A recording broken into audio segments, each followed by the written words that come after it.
una de las verdades más sublimes y fundamentales de nuestra santa fe, y es la doctrina bíblica de la Santísima Trinidad.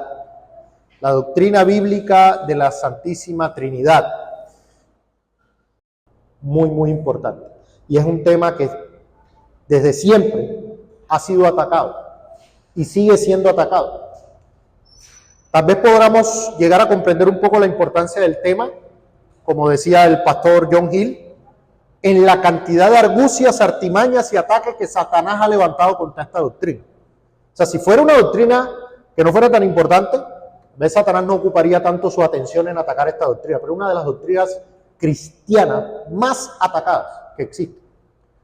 Y lamentablemente en medio de esos ataques, por lo menos en nuestra era, la iglesia no tiene las bases sólidas para poder presentar una defensa adecuada.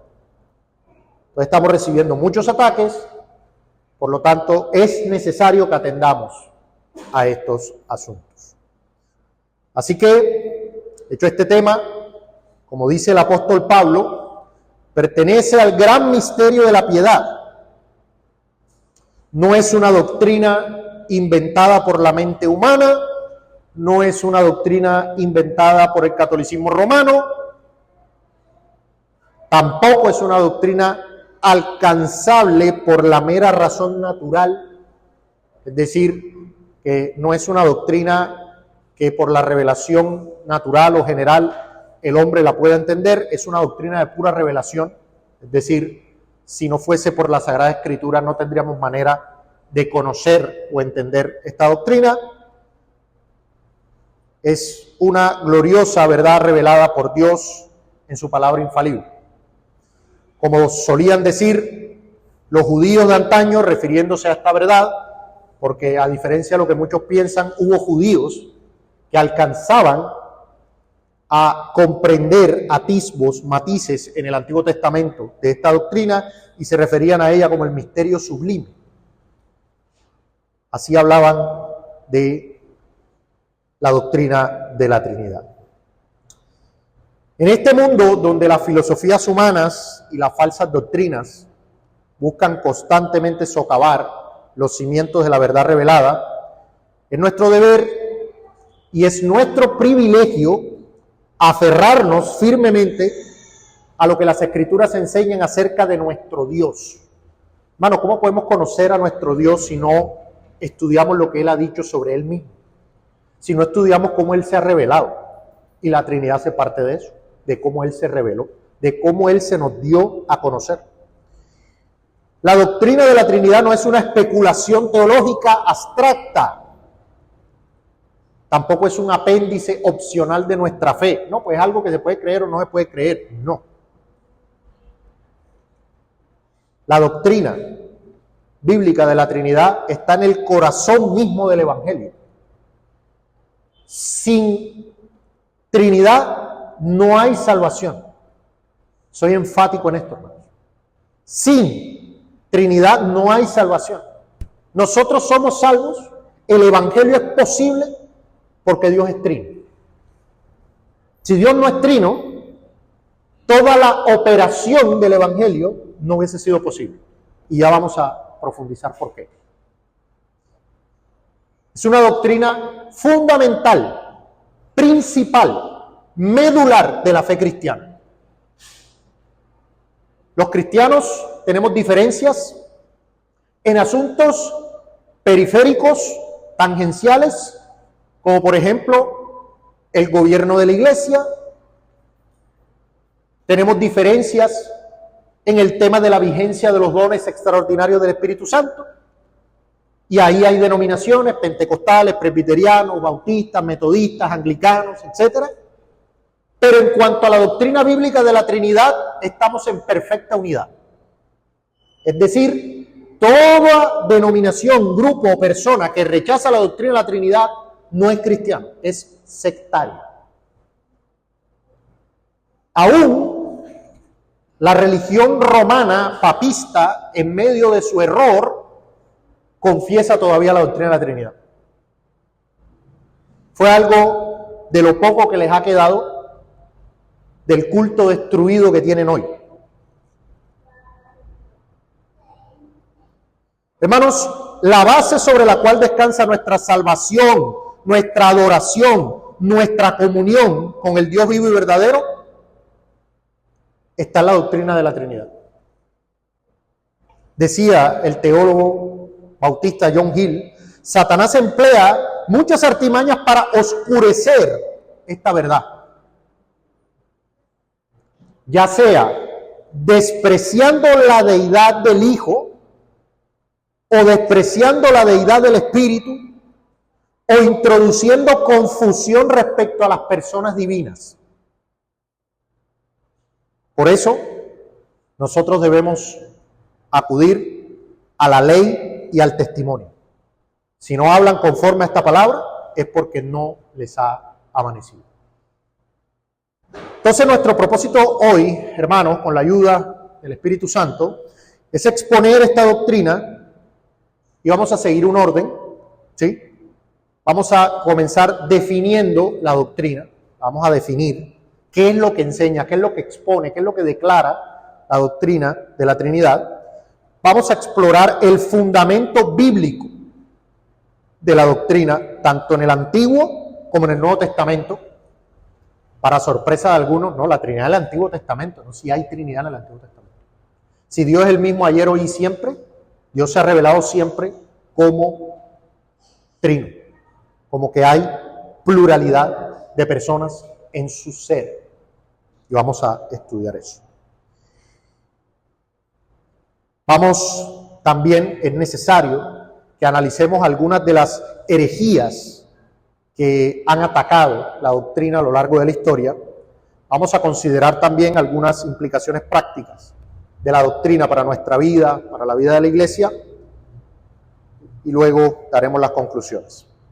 Así que el Señor nos ayude para comprender, amar y adorar más profundamente a nuestro trino Dios. Estamos aquí hoy, hermanos, para adorar al Dios trino.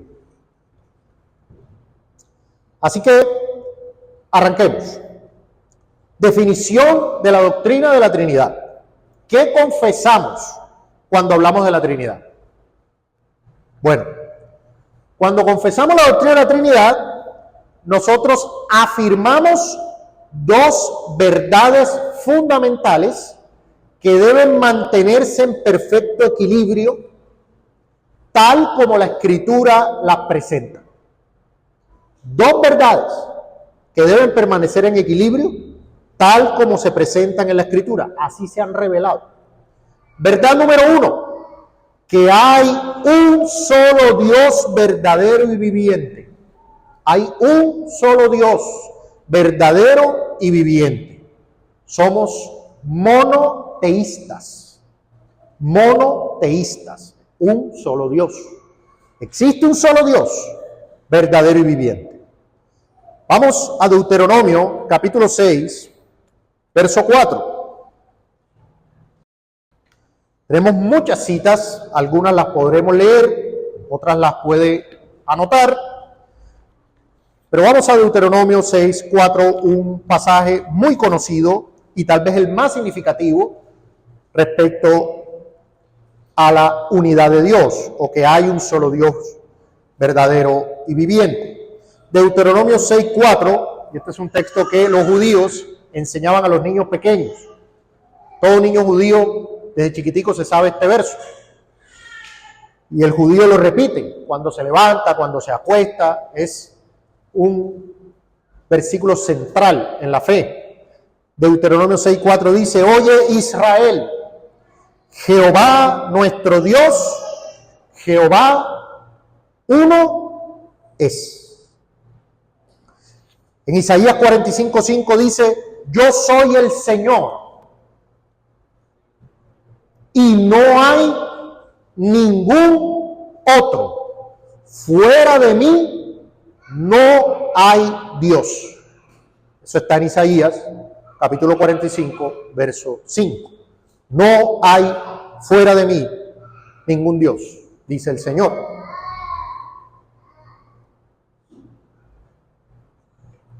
Estos versos, y no nos vamos a concentrar mucho en esta primera verdad, porque esta primera verdad podríamos decir que es la más obvia, que es la más evidente, por lo menos para la gran mayoría de las denominaciones, aún de las sectas, aunque hay sectas politeístas. Pero aquí básicamente se está refiriendo a la verdad bíblica de que Dios es un solo ser. En esencia, Dios es un solo ser. Hay una sola e indivisible naturaleza, sustancia, esencia o ser divino. Solo existe uno. Cito al pastor John Hill: no hay más que una sola esencia divina que es indivisa, es decir, que no está dividida en partes ni nada, es un solo ser. Esta unidad excluye cualquier forma de politeísmo. Monoteísmo es un solo Dios, politeísmo es varios dioses. Para nuestra información, y que nadie sea engañado por la astucia de Satanás, cuando usted vea, por ejemplo, a un mormón, ellos hacen parte de una iglesia que falsamente se hace llamar la Iglesia de Jesucristo, de los santos de los últimos días.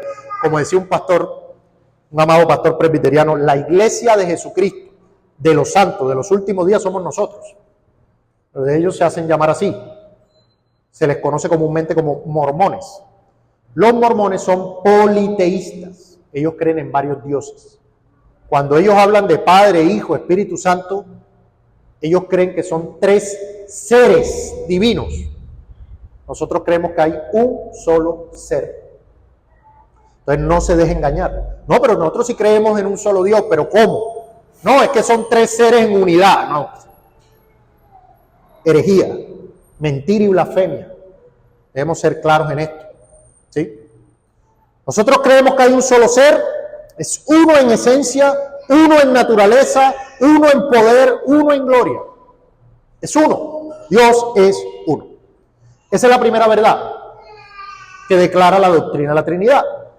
Entonces, cada vez que alguien lo ataque a usted diciendo, tú eres trinitario, tú entonces crees que hay tres dioses, o eres politeísta, no. Lo primero que yo declaro como trinitario es que hay un solo Dios. Hay un solo ser.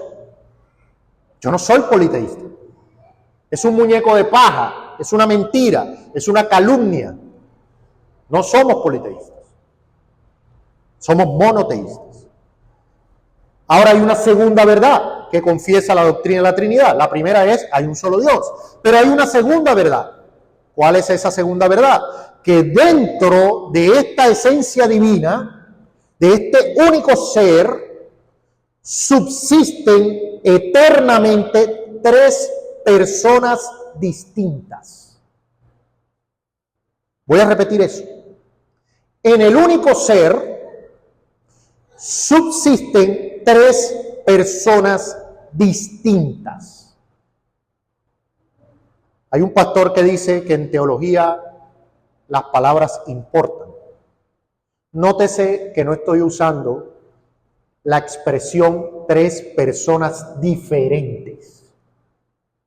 Estoy usando la expresión tres personas distintas, no diferentes. Tres personas diferentes serían tres seres. Tres personas distintas es que hay una distinción entre ellas, pero están en el único ser. Son el único ser. ¿Cuáles son estas tres personas distintas? El Padre, el Hijo, o el Verbo, se le llama también en la Escritura. Al Hijo se le llama el Verbo, como lo llama Juan, por ejemplo. En Juan capítulo 1, verso 1, en el principio era el Verbo, ¿sí? Y el Verbo estaba con Dios, o sea, con el Padre, lo cual lo distingue de él. Y el Verbo era Dios, o sea que es uno en esencia con el Padre, pero son distintos. Pues están juntos, pero son el único Dios, son distintos, pero es el único ser. El Padre, el Hijo y el Espíritu Santo. Esas son las tres personas distintas que subsisten en el único ser divino, en el único Dios. Hermanos, no son tres nombres, no son tres roles, no son tres manifestaciones, no son tres modos, no, son tres distinciones personales, no son modos, papeles, actuaciones, nombres, manifestaciones, no, son tres distinciones personales, pero que comparten la misma esencia divina, única e indivisible. Cada persona, tanto el Padre como el Hijo, como el Espíritu Santo, posee la totalidad de la esencia divina. No es que la esencia divina, el ser divino, está dividido, no. Entonces que el Padre es un poquito, el Hijo es un poquito, no. Cada persona tiene la totalidad de la esencia. Hermanos, ¿cuál es la dificultad para muchas personas para entender o por lo menos para aceptar este asunto? La dificultad de muchas personas es la siguiente. Los seres humanos, como nosotros, aprendemos de forma analógica. ¿Qué significa eso? Que nosotros sabemos qué es una cosa porque la comparamos con otra. Es decir, esto es un libro y yo sé que esto es un libro porque yo conozco otros libros. Entonces nosotros aprendemos así. ¿Cuál es el problema? Que Dios es único. No hay con qué comparar. No hay otro como Él. Entonces no podemos comparar a Dios con nada. A Dios no lo conocemos de forma analógica. Lo conocemos por revelación. Es decir, nosotros conocemos a Dios porque tenemos su palabra y como Él se reveló, así es. No podemos compararlo. Entonces muchas personas lo que intentan hacer es comparar a Dios con los seres humanos.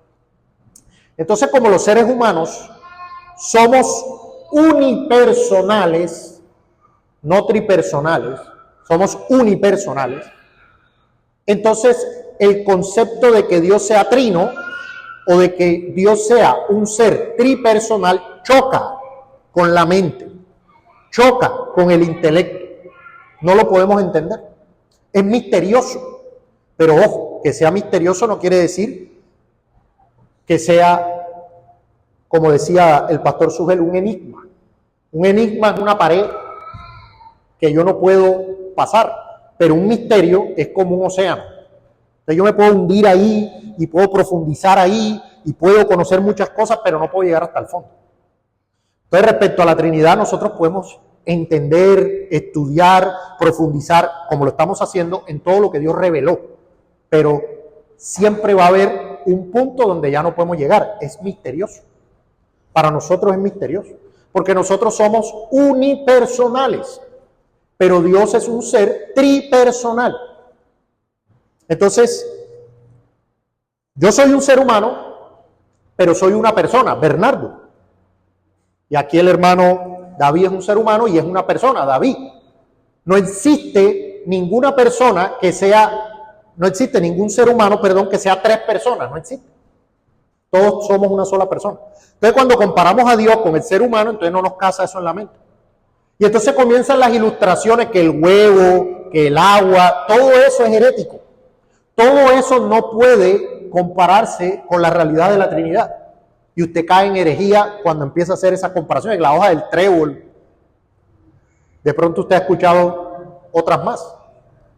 La más popular es la del agua, ¿no?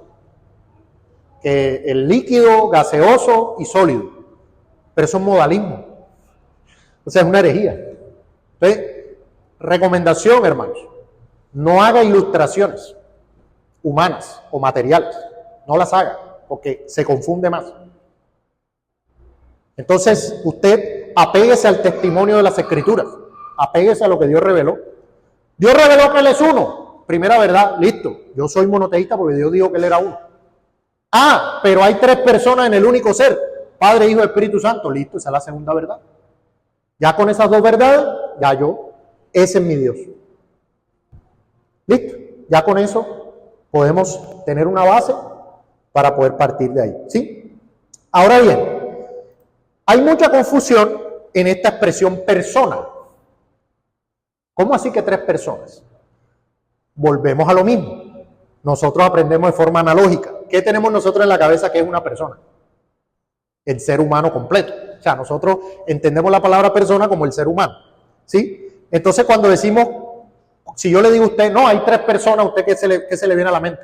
¿Qué ha aprendido su mente? Pues tres seres humanos diferentes, ¿cierto?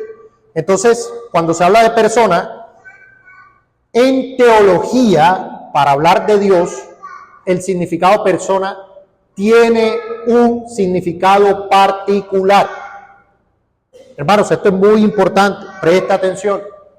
Cuando hablamos de personas en el ser de Dios, no estamos hablando de personas como los seres humanos. La palabra persona en el ser de Dios tiene una definición muy particular. Es una palabra muy técnica en teología. La palabra persona en teología y para referirse a Dios se refiere básicamente a dos cosas. ¿Por qué les decimos personas? Bueno, porque tienen autoconciencia y se relacionan. Persona en otras áreas del conocimiento significa otra cosa, listo. Pero en cuanto a la teología, es porque el Padre, el Hijo y el Espíritu Santo tienen autoconciencia, es decir, conciencia de sí mismo. Usted ve hablando al Padre, usted ve hablando al Hijo, usted ve hablando al Espíritu Santo. El Hijo habla de yo, habla de nosotros, Él tiene autoconciencia. Mi Padre, Él se distingue del Padre. Entonces tienen autoconciencia. El Espíritu Santo habla, apartadme a Pablo y a Bernabé para la obra a la que los llamé. Ellos hablan, tienen conciencia, tienen acciones y además se relacionan entre sí. El Padre habla con el Hijo habla con el Padre, el Espíritu Santo habla. Entonces, ¿qué pasa? Que ¿quiénes tienen capacidad de relacionamiento? Las personas, no las naturalezas, no las abstracciones, no los modos, no las manifestaciones, no, las personas son las que se relacionan. Entonces, como nosotros vemos en la Escritura, claramente que el Padre, el Hijo y el Espíritu Santo tienen conciencia y se relacionan, por eso hablamos de que son distintos, son personas distintas en el único Dios. Además de eso, agrega el reformador Juan Calvino, reconocemos también la distinción personal porque tienen una propiedad incomunicable. Ojo, no estoy diciendo atributo. Propiedad. ¿Cuál es la propiedad? Bueno, el Padre es el Padre, no puede ser hijo. Ser Padre es propio del Padre. Ser hijo es propio del Hijo. El Hijo no puede ser el Padre, el Hijo no puede ser el Espíritu Santo, el Padre no puede ser el Espíritu Santo. No sé si ustedes han visto un gráfico, no es una ilustración, es un gráfico que hay por allí que dice Dios y están las tres personas, dice no es. Bueno, ese gráfico es bíblicamente correcto. Entonces tienen esa propiedad incomunicable de que el Padre es la fuente de procedencia de todas las cosas, Él eternamente engendra al Hijo. Y quiero ser cuidadoso aquí, no es que el Hijo tiene comienzo, inicio, estamos hablando de eternamente.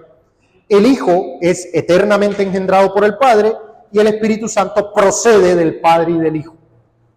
Esto fue lo que la Iglesia históricamente, iluminada por el Espíritu Santo, formuló. Así lo formularon. El Padre, el Hijo y el Espíritu Santo. El Padre no es engendrado ni procede de nadie.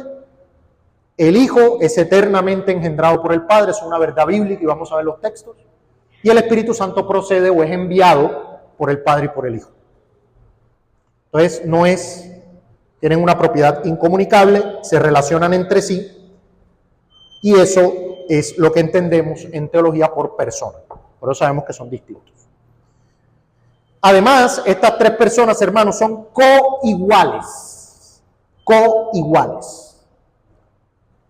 Padre, Hijo y Espíritu Santo son coiguales y coeternas. ¿Qué quiere decir eso? Que ninguna es inferior o superior a la otra en naturaleza, poder, gloria o deidad.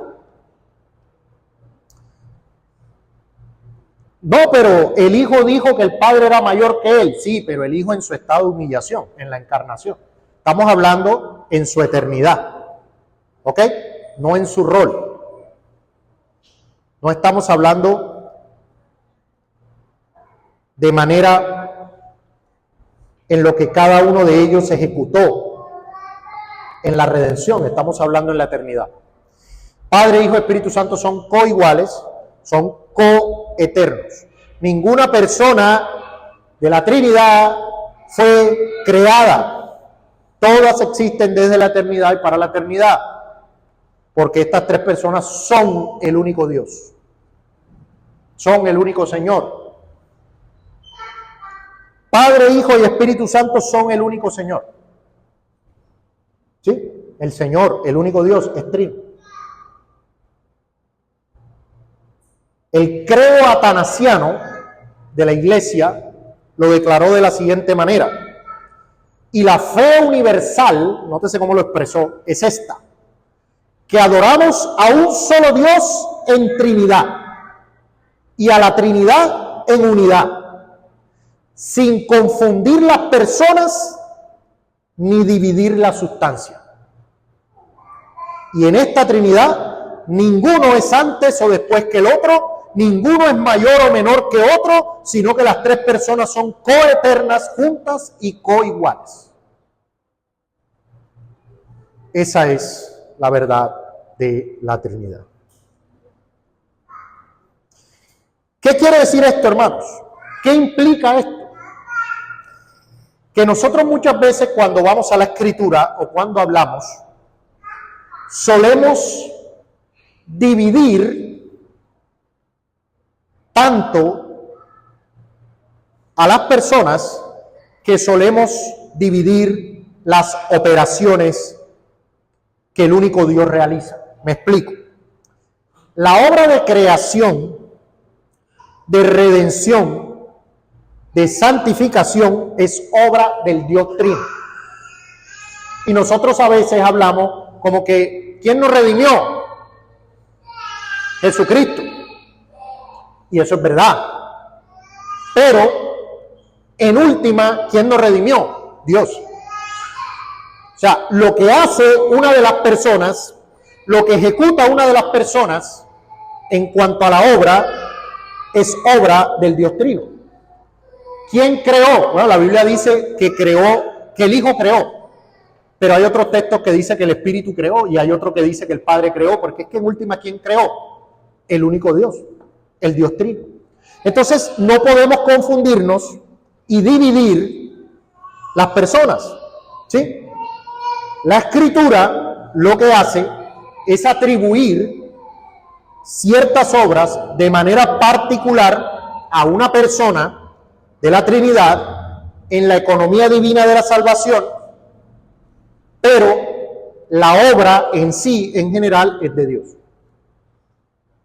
Entonces, cuando nosotros vemos en la Escritura, por ejemplo, el Padre elige, vemos que el Hijo es quien muere en la cruz. Y vemos que el Espíritu Santo aplica y santifica. Es decir, la Escritura les atribuye a cada persona una parte particular de toda la obra de salvación. Pero ¿quién ejecuta la obra de salvación? Dios. Dios nos salvó. ¿Pero cómo lo hizo? Bueno, el Padre eligió, envió a su Hijo, el Hijo murió y el Espíritu Santo aplica. ¿Sí ven la armonía? O sea, no podemos dividir las personas o las obras que hacen. Lo que debemos hacer es reconocer que Dios es quien hace la obra y a la luz de la Escritura distinguir qué persona es la que hace cierta parte particular. Eso es lo que hacemos. Entonces, en resumen, hermanos, La doctrina de la Trinidad afirma que hay un solo Dios, que existe eternamente en tres personas distintas, coiguales y coeternas: Padre, Hijo y Espíritu Santo. Entonces, hasta aquí podemos tener una base sólida y empezar a mirar. Ok, ahora bien, estas afirmaciones deben ser probadas. ¿Probadas dónde? Pues probadas en la Escritura. La Trinidad no está en la Biblia. Hermanos, la palabra Trinidad no está en la Biblia. Eso es claro. Pero la palabra Biblia tampoco está en la Biblia. Y nadie discute con la palabra Biblia. Lo importante no es la palabra, lo importante es el concepto, lo que acabamos de definir. Si lo que acabamos de definir está en la Biblia, entonces la Trinidad está en la Biblia. ¿Ya? Eso debe ser claro. Porque ese es el tipo de ataques que usted se va a encontrar. No, la Trinidad no, la palabra Trinidad no está en la Biblia. Usted va a decir, no, pero lo que enseña sí. Entonces la palabra no es relevante. ¿Dice la Biblia que hay un solo Dios? 3, 4 textos que dicen que en la Biblia hay un solo Dios. ¿Dice la Biblia que hay tres personas distintas, el Padre, el Hijo y el Espíritu Santo? Busquemos los textos. Entonces eso es lo que vamos a hacer. Vamos a probar por la Escritura que hay tres personas distintas en el único Dios. Entonces, siendo esta una doctrina de pura revelación, debemos buscar su fundamento únicamente en la Sagrada Escritura. Hay algo que debemos entender, hermanos. La revelación de Dios es progresiva. La revelación de Dios fue progresiva. Usted no se va a encontrar al Señor diciéndole a Adán, mira, el Padre, el Hijo y el Espíritu Santo. ¿Sí? O sea, es progresiva. Dios fue revelando. Entonces, ¿qué quiere decir eso? Eso quiere decir que la doctrina de la Trinidad la vamos a encontrar en el Antiguo Testamento, pero la vamos a encontrar más claramente en el Nuevo. Pero no quiere decir que no estaba en el Antiguo. Ya en el Antiguo estaban las bases. Ya se había mostrado que había una pluralidad, es decir, una distinción en el ser de Dios. Ya eso estaba mostrado, pero se reveló de manera más clara en el Nuevo Testamento. Entonces, ¿cuál es el testimonio del Antiguo Testamento? Bueno, en el Antiguo Testamento hay numerosas indicaciones y prefiguraciones de la pluralidad dentro del único Dios. En primer lugar, pensemos en el nombre Dios. El nombre Dios en el Antiguo Testamento, usted sabe que el Antiguo Testamento no fue escrito en español. El Antiguo Testamento fue escrito en hebreo. Y en hebreo la palabra para Dios es Elohim. Esa es la palabra que se usa. De hecho, cuando usted abre su Biblia, en Génesis 1, versículo 1, dice lo siguiente. En el principio creó Dios. Bueno, esa palabra Dios ahí es Elohim. Y la palabra Elohim se usa más de 50 veces solo en el texto de Génesis. Esa palabra Elohim es gramaticalmente plural. ¿Cómo así plural? Esa palabra, si usted la traduce literalmente al español, se traduce dioses. Dioses. Ahora, es significativo que el Espíritu Santo haya inspirado una palabra plural para referirse a sí mismo. Porque usted recuerde que esto no lo escribió Moisés porque quiso. Esto lo escribió Moisés inspirado. Ahora, ¿cuál es la cuestión? Que había palabra singular para Dios y que esa palabra singular es usada en otros pasajes. La palabra singular, Dios, es Eloha. Y la palabra plural es Elohim. Y en muchos textos se usa la palabra Elohim. Y entonces uno se pregunta, ¿por qué Dios se reveló usando una palabra plural? Si había, no era por deficiencia del lenguaje. Si había palabra singular, ¿por qué Dios escogió esta palabra? ¿No podía traer confusión esta palabra? ¿No podía el pueblo judío, que era tan dado a ir al politeísmo de las naciones paganas, caer en politeísmo si Dios se revelaba con una palabra plural? Pero aún así, hablando figurativamente, a Dios no le tembló la mano para revelarse con una palabra plural. ¿Por qué? Entonces ya ahí tenemos atisbos. El asunto es que esta palabra plural está acompañada, por lo menos en Génesis 1, con un verbo en singular. ¿Cómo se traduciría Génesis capítulo 1, verso 1? En el principio creó los dioses, o sea, el verbo está en singular, creó, pero la palabra Dios está en plural, dioses. Entonces, ¿cómo puede alguien en plural hacer una acción en singular? Bueno, esto que estoy diciendo no son suposiciones. Estoy diciendo lo que el texto tal cual dice. Es lo que el Espíritu reveló. Entonces, resulta que muchas veces se usa la palabra en plural acompañada de verbos singulares, y alguno podría decir, bueno, pero hasta ahí no me dice nada. El problema es que en muchos textos del Antiguo Testamento se usa la palabra en plural y verbos en plural. Literalmente eso fue lo que el Espíritu Santo inspiró. ¿Por qué? La explicación que nosotros tenemos es sencilla. Porque Dios se estaba revelando como plural desde el principio. Porque Dios se estaba revelando como distinción de personas en el único Dios. De hecho, hay un material judío donde ellos colocan una conversación ficticia de Moisés con Dios. Y cuando Dios está hablando y dice, hagamos al hombre a nuestra imagen, Moisés le dice a Dios, Señor, ¿por qué das pie a que los herejes confundan?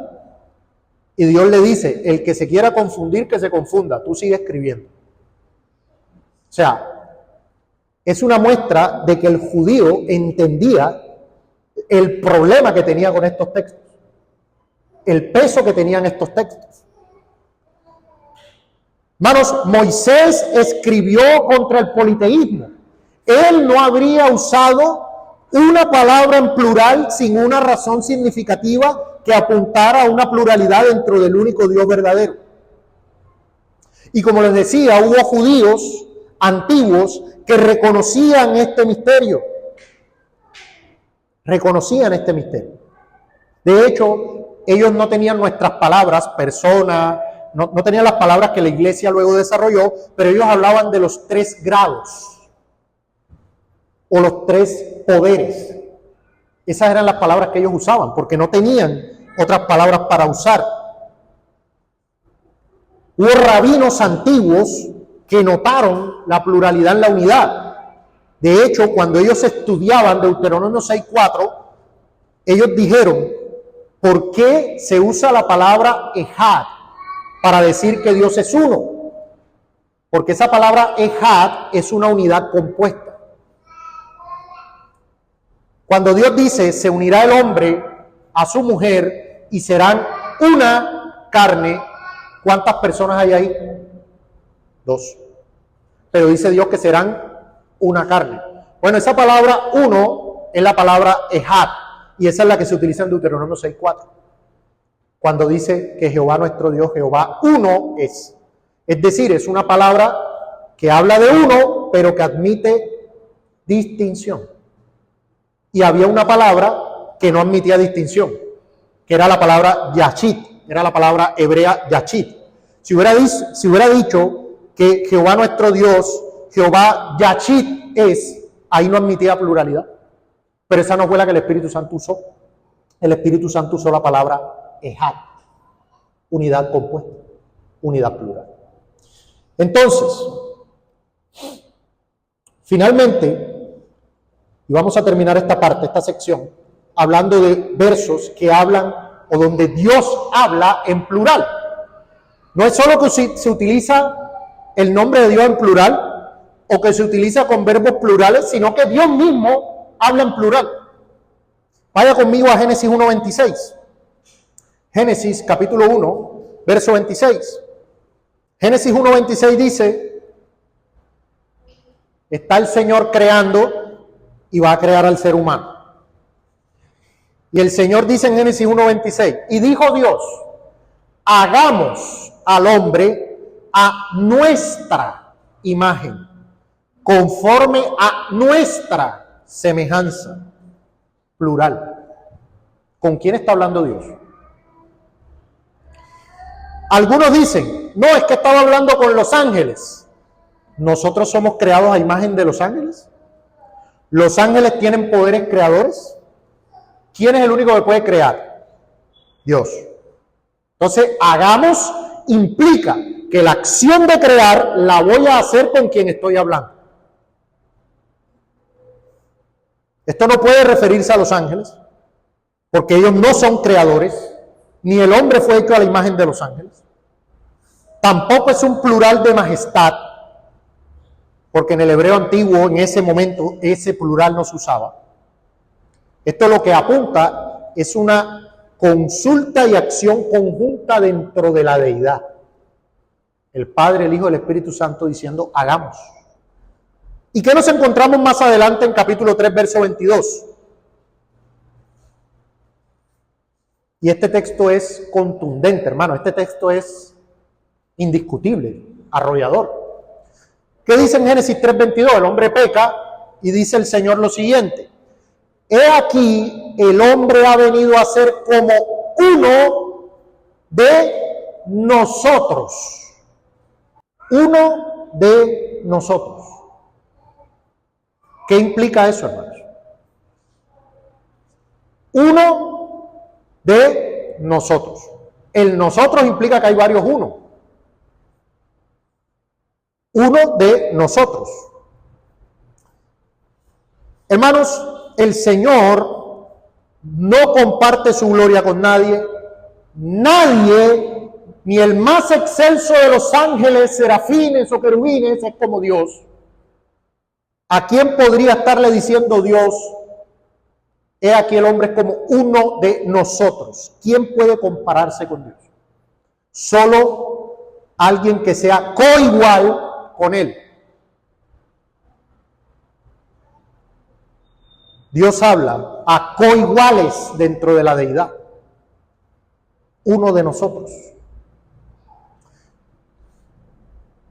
En Isaías, capítulo 6, verso 8, y vamos a terminar con este texto. Isaías, capítulo 6, verso 8. Isaías el profeta tiene una visión del trono de Dios, de la gloria del Señor. ¿Y qué dice el Señor? Después oí la voz del Señor que decía, ¿a quién enviaré? Singular. ¿A quién enviaré? ¿Y quién irá por nosotros? Plural. Primero en singular, ¿a quién enviaré? Un solo Dios. Pero ¿quién irá por nosotros? Pluralidad en el único Dios. ¿Sí lo nota? Y usted dirá, bueno, listo, en el Antiguo Testamento Jehová se reveló como el Padre. ¿Quién es ese nosotros? Vaya conmigo a Juan 12:41. Evangelio de Juan, capítulo 12. Vamos a leer desde el 36, Juan 12:36. Dice, estas cosas habló Jesús y se fue y se ocultó de ellos. Pero a pesar de que había hecho tantas señales delante de ellos, no creían en él, para que se cumpliese la palabra del profeta Isaías, que dijo: Señor, ¿quién ha creído a nuestro anuncio? ¿Y a quién se ha revelado el brazo del Señor? Por esto no podían creer, porque también dijo Isaías: cegó los ojos de ellos y endureció su corazón, para que no vean con los ojos y entiendan con el corazón y se conviertan, y yo los sane. Y eso está precisamente en el verso de Isaías 6 que leíamos, en el verso 10. Isaías 6, leímos en el verso 8: ¿a quién enviaré? ¿Quién irá por nosotros? Y en el 9 dice: y dijo, anda y di a este pueblo, oíd bien y no entendáis, ved por cierto, mas no comprendáis, engruesa el corazón de este pueblo y agrava sus oídos y ciega sus ojos, para que no vean con sus ojos, ni oigan con sus oídos, ni su corazón entienda, ni se conviertan y haya para él sanidad. Pero ¿qué dice en Juan, verso 41? Isaías dijo esto, o sea, lo que está allá en Isaías 6, cuando vio su gloria y habló acerca de él. ¿De quién está hablando en Juan capítulo 12? Del Señor Jesús. Es decir, que cuando Isaías vio la gloria del Señor, ahí estaba presente Jesús, el Hijo de Dios.